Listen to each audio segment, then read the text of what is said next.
ব্যক্তিৰ প্ৰচেষ্টাত 1942 চনত তোমৰা ভক্তি পাঠ কৰি তোমাৰ বিলাবে পাঠ ৰাইজৰ উদ্দেশ্যে শুভেচ্ছামূলক বক্তব্য ৰাখিবৰ কাৰণে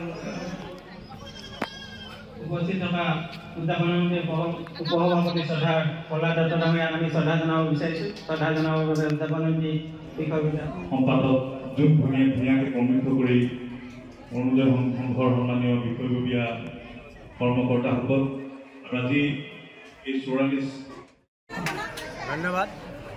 আজি আমাৰ কলালু কোচগাঁও ৰাস মঞ্চৰ পাকৰি উদলি মুদলি যিহেতু আমি 44 সংখ্যক ৰাস উদযাপন কৰিবলৈ লৈছোঁ।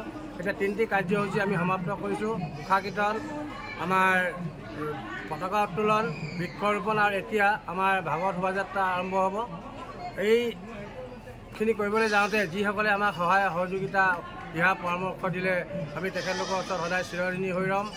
আমাৰ এই মঞ্চত আজি সমগ্ৰ অসমতে আমাৰ ভাওনাৰ এজন ভাল অভিনেতা শ্ৰীযুত অংকুৰ শইকীয়াৰ আমি কংসৰ ভাও লৈছে আৰু আমাৰ ইয়াত লিজা হেনচুৱা 2025 বৰ্ষৰ লতাশিলৰ বিহু সম্ৰাজ্ঞী তেওঁ আজি আমাৰ মঞ্চত দৈৱকী ভাও ল'ব আৰু অহাকালিলৈ আমাৰ ৰাধাৰ চৰিত্ৰত অভিনয় কৰিব।